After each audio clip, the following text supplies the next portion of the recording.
Welcome in to the Lady Vol Basketball Fever podcast, part of Vol Basketball Fever. We're a show dedicated exclusively to talking about the Lady Vols and news around the program. Tune in to hear thoughts and discussions from experts who cover the Lady Vols on a daily basis. Now, here's a new episode of the Lady Vol Basketball Fever podcast. Hello, everyone, and welcome in to another episode of the Lady Vol Basketball Fever podcast. I am Nathanael Rutherford, joined by guest this time, Kellyanne Stitts, who actually joined me for the first video podcast edition of Lady Vol Basketball Fever. So she's here for another video edition. Kellyanne, thank you so much. Hey, thanks for having me on. Yeah, so if you don't remember, Kellyanne works for WATE 6, covers really all of Tennessee athletics, but she does a really good job, I think, of really shining a light on women's basketball for UT. So I wanted to bring you back on here, Kellyanne, to talk about the Lady Vols, and I wish we have better circumstances to talk about here. We're coming off another loss, another not great, close loss either. It was another blowout loss on the road to UConn, Tennessee's most hated rival, one of the biggest rivalries in college basketball. I argued last week that it's the biggest one in college basketball, men's or women's, regardless. It was close-ish in the first half, and I thought, okay, this is doable, Lady Vols, or it's okay, it's a decent margin at second quarter and going into halftime. But you and I were talking before we hit record here on the podcast. The Lady Vols typically this year have been great in the third quarter and fourth quarter. Yeah. Their last three losses, though, they've really fallen apart in the third quarter. So your thoughts on just kind of the UConn game, and then really the last three losses, it just seems like the Lady Vols suddenly went from a team that I trusted no matter what the deficit was at halftime or even the deficit after third quarter. We talked about this earlier on this year. I trusted them to come back. Now it's like, oh no, they've kind of gone back to the last few years where suddenly adversity hits them in the third quarter and they just crumble, for lack of a better word. Yeah, I mean, UConn outscored Tennessee 23-11 in the third quarter. And as we were talking about before, they were really dominant in the third quarter and able to turn it around in the first half of the season. Now, as of late in those losses, they struggled. And they've mightily struggled on the road. That's where 3 out of their 4 losses came this season. And as you mentioned, too, I mean, this was the comeback team, right? They were able to pull it off in multiple games. As of late, they struggled, and it seems when they're struggling, they can't adjust or find an answer when they could have in the first half of the season. It was a tough showing in UConn. You can't leave AZ Fudd open. You can't do that. No. She made 7 of 9 threes. So Kelly Harper said after that loss, there was a lot of defensive breakdowns. I mean, right out of the gate, her left open, and then she sank that 3 to open the scoring. Kelly said that some of those defensive struggles, or the breakdowns, I should say, was, lack of focus. So trying to find that again. And, we mentioned how they've struggled lately. I think also turnovers have been an issue. Turnovers have been an issue all season long, right? I mean, they're averaging in double figures in turnovers. But as of late, teams are capitalizing. Luckily in UConn, they only scored 14 points off the turnovers, but in their past 2 losses to Florida and Auburn scored 28 and Florida scored 26 points off of those turnovers. So combined over 50 points off of those turnovers. So, they have to limit that too. But yeah, it was UConn. I think there's too many defensive breakdowns. The same thing with Florida. And that's interesting too, because earlier in the majority of their season, they were dominant on defense. Yeah, I almost wonder, I talked a little bit in the podcast last week when I had Maria on, Maria Cornelius from 247 to preview the UConn game and talk about just what's been going on with the Lady Vols too. We were talking about how the Lady Vols, and I said this, they have been lucky to win some of the games they've won because of, as you mentioned, turnovers have been an issue all year. Free throws have been an issue all year. In the UConn game, Lady Vols actually made their free throws. They had their best free throw percentage shooting. Yeah, they're 19 of 21 or something like that. They did that well. But as you said, they had a lot of defensive lapses. They didn't have as many turnovers as they have had in other games, but they still had more than you'd like. Is it a matter of maybe, Kellyanne, is it just maybe the Lady Vols, all the luck they had in those earlier games? Because it wasn't all luck. Obviously, they are a very skilled team. They're a good team. But they got lucky in some of those games where they had a lot of turnovers and they didn't lose them. Is it a matter of maybe just the luck has caught up with them? And finally, now they're just now that's like, okay, you've reaped all these things. Now it's time to set, or I guess opposite direction. I don't know. I get that line confused, but now, now it's like you've had all that good luck. Now you've cashed in on all that. So now the banks run out. The well's dry there. Possibly. I think they were just really good at making adjustments and then making up for those turnovers, for giving up those possessions. I think they just made up for it on offense. And right now they're just not doing that. And you and I were talking about it before we started. Since Kean Green went down, I believe the Georgia game, which they ended up winning, since then they've lost 3 out of their last 4 games. So once Kean went down, things changed in this team. Yeah, and that was something I was going to bring up. I'm glad you did. Was, this team has fought through adversity a lot this year. They had to play the whole first month of the season without Rae Burrell. They had to, obviously, before the season began, Mara Suarez went down with an injury. You've had other times where you've fallen behind in the second quarter and you're facing a halftime deficit against a team you should be beating, and then they've responded every single time. And again, they're not perfect, so they're not going to be able to respond perfectly every single time. But what do you think makes it different for this one? Because it has been extremely different with Kean Green out there, because they haven't just, it's not just they've been losing on the road, it's that they've lost by double digits on the road. And Auburn was winless at the time. And granted, like they've gotten close several times to beating an SEC team. And it just happened to be that it was Tennessee they beat. But it's not just like they're losing by a couple points to some really good teams. They've lost by almost like 30 against Florida. They lost by double digits, almost 20 against UConn. I mean, it seems like they have done such a good job this year of being able to bounce back and respond to adversity. I don't know if you've heard anything from any of the players, from Coach Harper or anything, but what in your mind has made it different about this response to Kean Green's injury? Because it's clearly a different response than it had been in the first couple months of the season. Well, the response is they're not responding. They're not accepting adversity. I mean, even Jordan Horston was out a couple of games with illness earlier in the season, and they were still winning. And Jordan Horston is your most productive player at this point on this team. So they were able to overcome adversity this entire season, no matter what was faced. And they were able to find success. And again, I mean, with, as you mentioned, Rae Burrell going down, your top returning leading scorer, and you still were fine and having these big wins.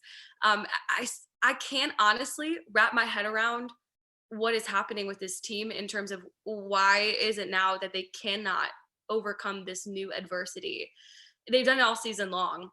I think possibly with Kean specifically is her leadership. That's something that you've heard about her all season long from other players, is that leadership. You've seen it from coaches too. Coach Williams put out a tweet when the news hit that Kean would be out for this season, unfortunately. Just that leadership you cannot replace. But to me, I also kind of find it hard that other players like Jordan Walker, like Rae Burrell, like Jordan Horston also aren't having that significant leadership role where they're able to rally the team. And that's something I do want to ask some of these players is, when they're down and out or they seem like things aren't going their way, who are some of those players who are stepping up in a leadership role to help rally the team? And I can also imagine Kean can also do that from the bench and help rally the team. I know it's not the same of having her in the game because she is also a great glue player. So I honestly, I don't really have an answer as to why all of a sudden they had this turnaround. But even Coach Harper mentioned that in the UConn press conference after the loss, that since Kean Green, they have struggled mightily and they have to make some adjustments schematically and also find that confidence that they were playing with the first majority of the season. Because right now they're not playing with any confidence. Yeah, I want to go back. You mentioned Coach Harper's post game for UConn, and when I had Maria on last week, and she talked about some of the post game press conferences, specifically the Florida one. She said you could tell that Kelly was like angry, but it wasn't like a seething anger. It was just kind of a frustrated, like tired frustration, anger. Just like that happened. What were the feeling you got from watching Coach Harper after the UConn game? Because that's obviously a game that she played in as a player under Pat Summitt, and a game that she's now coached in 3 straight years, and has didn't get a chance to win against them the last 3 years as a coach. I imagine I honestly didn't get a chance to watch the presser, but I didn't know if what your takeaways were from things that she had said after that game. Yeah, she wasn't seething angry. It was almost like I would agree with Maria almost after the Florida game in terms of it was just like frustration and not defeat because she's Mhm. an awesome head coach and she's not going to appear like that, but just like kind of frustration. I agree with Maria in terms of like tired. She also gave a lot of credit to UConn. Of course, you can't shoot 28% from the field and compete and contend with the Huskies. You Yeah. can't. Mhm. So, and you can't have those defensive breakdowns against that team. So she, gave credit to where credit was due in terms of their 3-point percentage shooting, AZ FUD, and holding accountability for the team in terms of having those defensive breakdowns, which you cannot have. So yeah, I'd say just kind of tired, and this team, they need to find answers and they need to find answers quick. She had a press conference this afternoon. Unfortunately, I wasn't able to go on it, but I am covering the Mizzou game, so I'm going to watch it back. But I caught some highlights of it from my colleague on Twitter and my sports director, Tim Owens, and he said one of the tweets that he had about Kelly was that the team desperately needed a win for morale's sake. And I'd agree with that. And after the UConn game too, she also mentioned just finding that confidence again. The team needs to play with that confidence. Yeah, no, they definitely do. And I think, like you said, they desperately need a win right now. And it's not Yes. like they have it's like they have just an easy cupcake game to come up for this next Yeah. game that, that they can go do that. They're playing a Missouri team that knocked off number one South Carolina earlier this year when they were shorthanded. Missouri was. And I'm looking at the women's basketball net rankings right now. Tennessee is coming in at number 18 right now, which is actually second in the SEC. But Missouri is not that far behind. They're number 44, which is that's a quality opponent. That's not a easy opponent. And again, that's not even just looking at the net, looking at who Missouri's played this year. They're coming off a loss to Ole Miss, but they beat Alabama before that. They beat Texas A&M before that. Beat Vanderbilt. They played LSU really tough. They went to overtime with them. So yes, they desperately need a win, and this is at home, which is nice. It's going to be a Thursday night at 6:30 p.m. Eastern time. But I mean, Kellyanne, this is not it's not an easy road ahead. You have Missouri, you have Vanderbilt, which that you should hopefully Tennessee beats Vanderbilt. Again, they did lose to Auburn, but they should be able to beat Vanderbilt in Knoxville. It's Missouri, Vandy, at Alabama, and then at South Carolina. So I mean, it's not like it gets a whole lot easier. You have a chance to win a couple of those, I think, for sure. But I mean, what is, aside from just winning and getting the taste of losing out of your mouth, what do you think this team needs to do to get the confidence back to, I mean, because I don't know that's even a lack of confidence. It just seems like some of the shots and stuff that were falling for them earlier this year weren't, because I was watching the UConn game. Obviously Horston was doing great.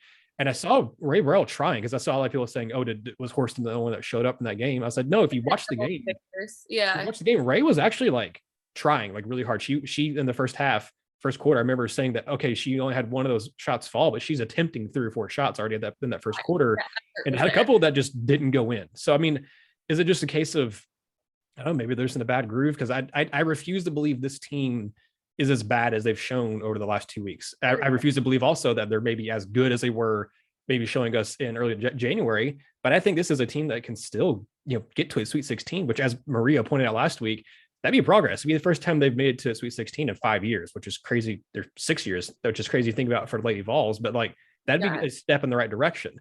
I think this team's more than capable of doing that. It's just something's happened over the last couple of weeks, and I just want to see them get back on a track to, they don't have to keep playing like a top 5 team, but play like a top 15 team. And I think that'll I think erase some of the fears that fans are having, and myself personally have been having about this team. Yeah, I wouldn't count this team out. I definitely wouldn't do that yet. But one, you mentioned tough road ahead. It's never an easy night in the SEC, right? I mean, this is a very tough conference. And everybody's going to keep giving Tennessee their best game, especially because of the resurgence this season of the team under Kelly Harper's 3rd year. They're going to keep giving their best game. They want to take down Tennessee. So yeah, I mean, they have to start. I think, one, you can't just have Jordan Horston carrying the team. Jordan Horston, her breakout season this year is just, she's been incredible to watch. She's a stat sheet stuffer. She's one of those players you can rely on, but you need more people contributing consistently. I think that was one thing that was different from the first half of the season too. Majority of the season is like you always saw it was a really good team win. I feel like you had multiple players on different nights stepping up. And I think you just need more of that. I don't think there's a lack of effort. I think they just need to find a groove. And also I think they need to find a better, in the first majority half of the season or first half of the season, they had a really good front court, really good inside presence. I think they need to find that more again. As of late, Tamari Key hasn't been getting as many touches as she had earlier this season.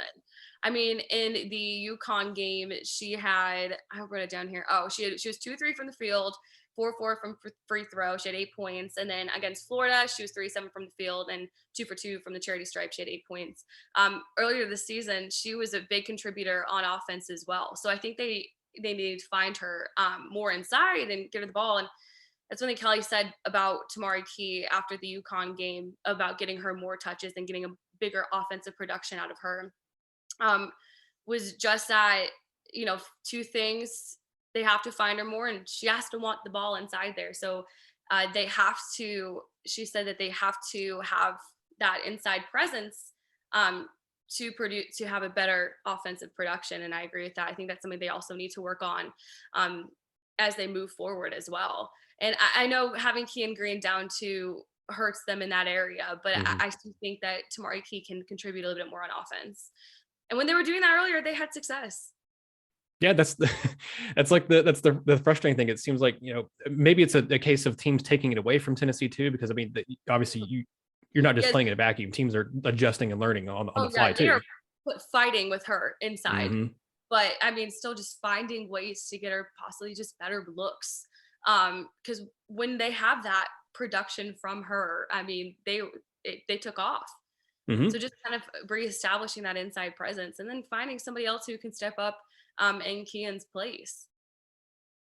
Yeah, I mean, and it's going to be tough because you said, like you said earlier, I mean, this team isn't like they only had Kean and one other person that was like a veteran. They have a pretty veteran squad for the most part. I mean, you have a lot of experienced players on that team.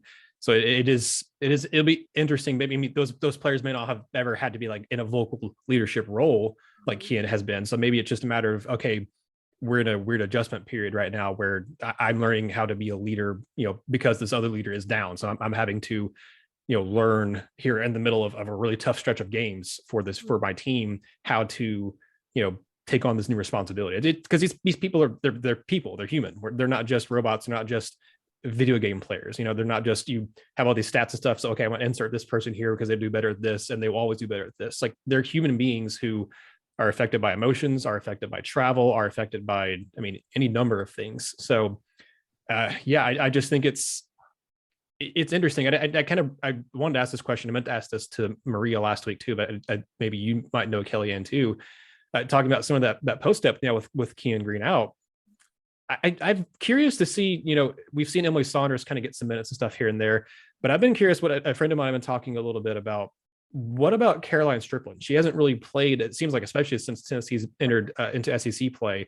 Was there an injury or something? Is it just a matter that she's a freshman? She's, you know, because being a freshman post player is tough. I mean, it just really is. You have to learn a lot in men's or women's basketball, either one. It's I think tougher to come in and play immediately as a freshman post. Is it just a matter that she's a freshman and Tennessee's has more experienced players ahead of her, or is it just a matter of maybe she's not ready yet? I don't know if you have an answer to that question or not. Yeah, I mean, it hasn't been addressed directly from the press conferences that I've been on. I think that's a great question and something, you know, I'd love to ask moving forward. I think probably just freshmen. You see just that experience and still learning. I think it's easy to forget that Sara Puckett is a freshman because of the way she plays. Yeah. And, you know, that's just a rare case in terms of just talent, innate decision-making, good decision-making. So her adjustment from high school to college is almost, and she's made some freshman mistakes. You're always going to have that, but has been more seamless. And I think with Karoline, she's still learning. So I think that would be my answer for that one. And that makes sense. And I'm glad you also brought up Sara Puckett, because I was about to bring her up too, because she has been, like you said, it's kind of easy to forget that she is a freshman with the way she's been playing the last couple of weeks, because she's been obviously Horston too, but she and Horston have kind of been the two bright spots in the really rough past couple of weeks for the Lady Vols. Because I mean, I'm looking at her minute production ever since kind of mid-January, and she's been playing a lot more. She played 21 minutes against Vanderbilt, 17 against Kentucky, 23 at Georgia, 14 at Auburn, 34 against Arkansas, 24 at Florida again, and then against Florida, excuse me, and then 26 against UConn. I mean, it's not just like she's playing minutes and not doing anything. She's getting up 4 or 5, 6, 7 shots in a game most of the time, and she's been very productive, and I've been very impressed by her. I think I tweeted out during the UConn game, one of the few positive tweets I had was that I really like how she plays. She's not just a one-dimensional player. She gives a lot of effort. And I think she's someone that I think it will be a good piece to build around for this future of the Lady Vols program, because I think she embodies a lot of what the Lady Vols spirit's about, that she will contribute on offense, but she gives a lot of effort and dives for the ball. I mean, there's a couple of times she dove for that ball and saved it from going out of bounds on a rebound or on a tip, whatever. I mean, she was out there flying around for the UConn game. I didn't have to question her effort. That was for sure. Yeah, she's a team player. You can't question her effort. She ball is life for her. From what everything that we've heard, she's a gym rat. She's constantly in the gym working. It's showing now, translating onto the court.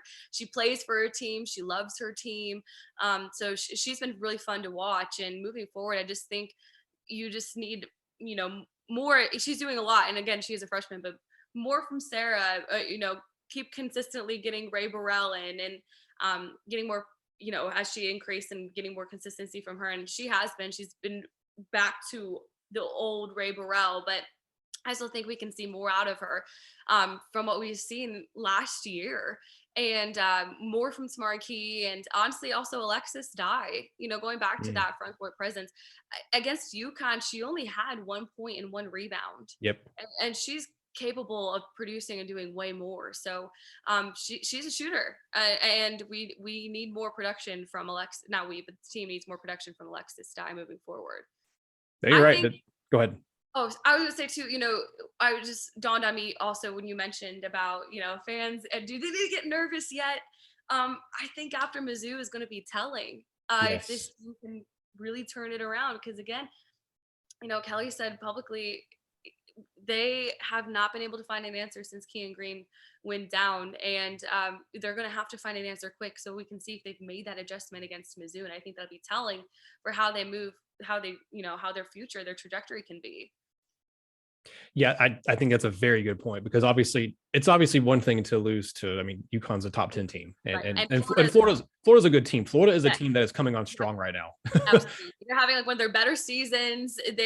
I don't know if they're ranked. I can't remember if they're ranked at this point, but they should be. They will be. I'm certain they will be. They are a better team than what they're being shown as. They're a good team. So I don't think they could have lost. I think Tennessee had the capability to keep it closer than how they lost, but. Right.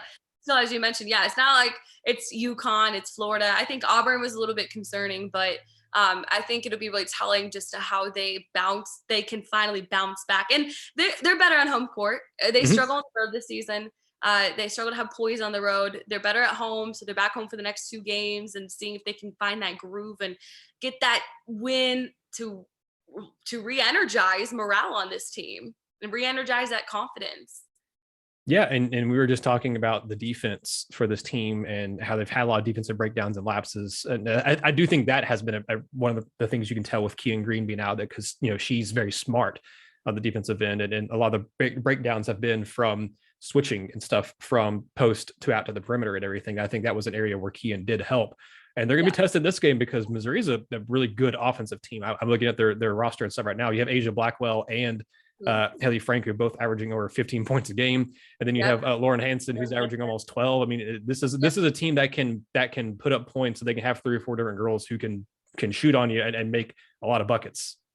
And Frank and Hansen are also really good at shooting from the perimeter. They are both shooting in the 40% range from 3.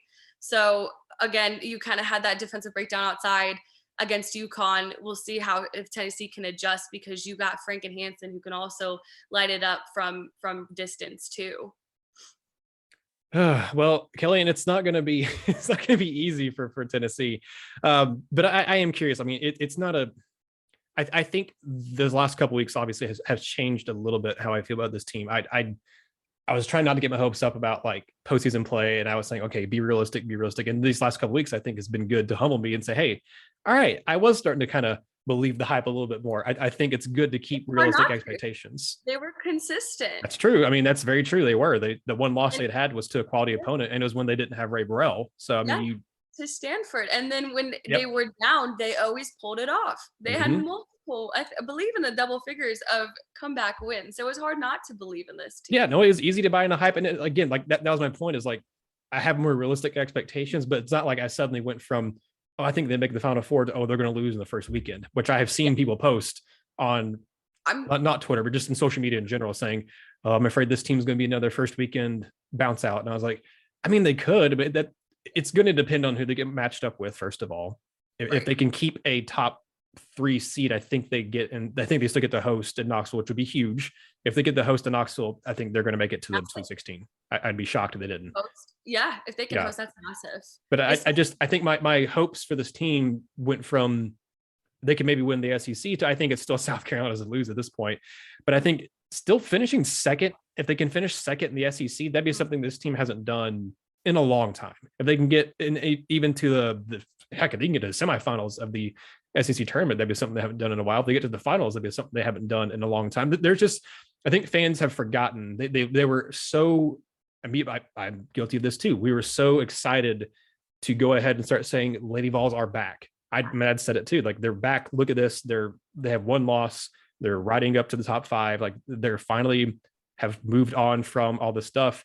When we forgot that this team hasn't even been to the Sweet 16 in 5 or 6 years, that this team's had so much turmoil and so much just like historic lows over the last 3 or 4 years that it's hard to just suddenly go from that to all of a sudden you're back. Like, that's what makes, to go to different sports, what makes the whole Alabama situation when Nick Saban took over so fascinating is that he went from Alabama being bad to going 7-6 his first year to all of a sudden like jumping up just like that. It's very hard to do that. And I think people very hard to do I think he and a few other things in sports have like warped people's sense of how quick a rebuild should happen, because I think this team is rebuilt. I think the culture is rebuilt, but that doesn't mean that you're suddenly going to go to the Final Four. That means that you're ready to take back to the steps of getting back to relevancy, to getting back to playing above average of where you're, where you have been. And then you can get to hopefully where you're supposed to be as a Lady Vol program. Well, I think it's also for fans, it was easy to get excited because there were so many similarities between the 07-08 team. Yeah. Right? So, and this is just Kelly Harper's 3rd season at the helm. And I believe too, part of that was, or her first or second was part of that COVID year. So yeah, her first year was the year that the COVID canceled the tournament. Yeah. Yep. So that, I mean, think about that, right? So, I mean, she is bringing the program. I do trust her. I think she's doing a great job of bringing the program back to what it should be from the heydays. And like we just mentioned before, I wouldn't lose hope. I wouldn't think doomsday, press the panic button on this team yet, but I do think the Mizzou game will be telling of where the season can go for them. Possibly, where they will end up in the postseason, how far they will go. But I wouldn't hit the panic just yet. But it was hard for fans, I believe, not to get excited about the team. Again, like I said, there's a lot of similarities from the 07-08 team. So, we'll see how they fare tomorrow. That's a good point. I mean, I saw the graphic. I helped retweet that graphic the comparing the 07-08 team to like, they're a certain record. They beat Kentucky by this much. They they played Stanford and Texas and stuff. So yeah, no, I'd helped push that narrative, I guess, too, as a fan. But no, like you said, it was very easy to buy in. And again, like I said, that doesn't mean that I'm not still bought in there, that I'm saying that you shouldn't be bought in. It's just a matter of, you readjust your expectations as things happen. You have to. And this team is more than capable of overcoming this adversity because they've overcome other adversities. It's just they have to do it. And it's I also think it's different, Kellyanne, too, because at the beginning of the year, you lose Rae Burrell in the very first game. And that's the very first game of the season. You were playing tough teams, don't get me wrong, because you ended up playing USF, UCF, and then you played a few Big 12 teams, I think, at that point, too. You're playing tough teams. But it's different to lose a leader of your team, a multi-year senior, I guess, at this point, kind of like a Fulkerson, as long as Kean's been playing basketball. Right. It's hard to lose that in the middle of the SEC season too, where you're playing teams. I think I said this last week too, where you're playing teams that know you so well, that teams that have scouted you for years at this point. Because I mean, Kelly Harper's been there for a few years. A lot of your players on Tennessee been there for a few years. You're not just playing a team that plays you once every 3 or 4 or 5 years, if you're lucky, just kind of have you on the schedule as a non-conference team. You're playing teams that play you season in, season out, sometimes twice, sometimes 3 times in the same season. Yeah. I think it's tougher to overcome adversity in those moments. And that doesn't mean that this team doesn't regroup and put together a solid end of February going into March, because there's still plenty of time. That's the thing too. It's like, I understand people kind of freaking out a little bit, but I'm like, guys, I know it's February and I know we're getting close to March, but there's still time. There's still over a half a dozen games left in the regular season. There's still SEC tournament, and there's still the NCAA tournament. Be played. Absolutely. Yeah. So I mean, that's why I'm trying to like slow everybody's roll on the panic button. Like you, like I understand. I can speak myself. Like, I'm a fan. I don't know how fans think and act, but I think me being in sports media for years, I was too, like, help temper some of that. And of course, you, Kellyanne, you in sports media, like you've known like how to, like, you have to kind of compartmentalize sometimes. Right. And I know not everyone's that way, and that's fine. But I just think that, like, to me, this team has great pieces. They've already had to adjust to different roles when they lost Rae Burrell. Now they have Rae Burrell back in there, and we saw Kelly try to put her back in the starting lineup. And I think it was also something I meant to bring up earlier with you. We saw Tessa Darby go back into the starting lineup and Rae come off the bench. I thought, okay, I think that's a good move, because I think Ray's been better as a spark off the bench. Right. But against UConn, that role, honestly. Yeah, I think against UConn, we saw Tess. I mean, she had just call it, she had a really rough night that game. I mean, she's been good, I think, in a lot of different in her roles this year, but she had a really rough shooting night, against UConn. Mm-hmm. I'm interested to see kind of what that starting lineup looks like moving forward. Do you think Coach Harper keeps in Tess? Do you think they keep Rae coming off the bench? Because I think personally that Rae Burrell has had a better time coming off the bench.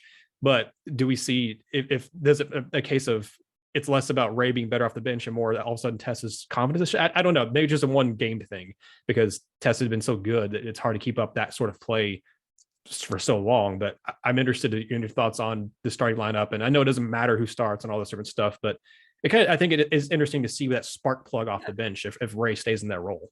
I agree. And, when Tess was out with an illness, they had to adjust, and that's what threw Rae in to the starting lineup, I think, earlier than Kelly had anticipated from what we were hearing from her and her plans moving forward. I believe I was just looking up, and I think Tess has bhas been shooting 45% from 3-point range in SEC play, or around 40% in that range, I believe, statistically. And like you said, she's had an off night against UConn. I don't know what Kelly. I think that it could just be, of course, game to game situational of who she ends up in the starting lineup between Rae and Tess. I think she was using consistently Rae in there moving forward. So I wouldn't be surprised if Rae remains in the starting five. But I agree with you, and what Coach Harper said earlier in the season as well. I liked Rae coming off the bench. I really did like the spark. She provided a huge spark off the bench when she was in that role. So I think, it would be nice to see that again, but I would also be surprised if Rae remains in the starting five. Well, there's a lot to keep an eye on. Yes. That is not going to be a telling. Yeah, it's not going to be a dull next last month or so of the regular season for these teams, for this team or the men's team either, but we're talking specifically Lady Vols. It's not going to be a dull next month or so. But Kellyanne, before we get you out here, are there any kind of closing thoughts, any kind of closing remarks, or anything you want to leave the listeners with about, or viewers or whatever, we're watching YouTube or listening about this team or about the season or anything? I just think that don't lose hope yet. Don't freak out yet. I mean, it's so funny to see that Tennessee men's basketball, I think the narrative's totally flip-flopped. Yeah, it's weird. Yeah. You were hearing more of, I'm not really sure if I could trust this team because Tennessee basketball is so inconsistent, and the Lady Vols were just the expectations. And I still do think it is with this team, but they were just so consistently good and reliable. And even when they were down, you couldn't count them out. And now it's just the narratives have totally switched. So I just think, again, we'll see if Tennessee, and they have all of the pieces. They have all of the pieces to pull it off. I think they still have all of the pieces to be a Final Four team. It's just seeing if they can adjust now from their newest adversity, because they've been dealing with this all season long, and see if they can get that spark going again tomorrow against Mizzou and then Vandy. Yep, it's time for a win, hopefully, for the Lady Vols, because I agree with you. I agree with what Coach Harper said. I think just getting a win would be very nice and be really helpful for this team. Very good for their morale, and I think just confidence moving forward. Like, hey, we again can prove and can show that we can overcome any adversity. We've been doing it all season long. So we'll see if they can pull that off against Mizzou. Well, Kellyanne, it's been wonderful having you back on here on the podcast. I'll let you kind of plug here in a second. Yeah, but let you plug here in a second where where people can find your stuff, because I know you've also I've seen a few things you've been sharing on social. You've had some really good interviews and stuff, not just just with sports in general. So I know other people listening to this care about other sports besides Lady Vols. So obviously, plug your work and plug where people can find you and watch you. You can find me on Twitter at Kellyanne Stitts, and on Facebook, Kellyanne Stitts WATE, I believe it is, or just online at WATE.com. Majority of all my work's going to be on there. Twitter, I have the fastest updates, but yeah, I cover everything Tennessee. So if you'd like updates on what the happenings around Tennessee and even in the high school level, feel free to follow along and check out the content. Hopefully you guys like it, because that's what I do, is try to produce content that fans would enjoy.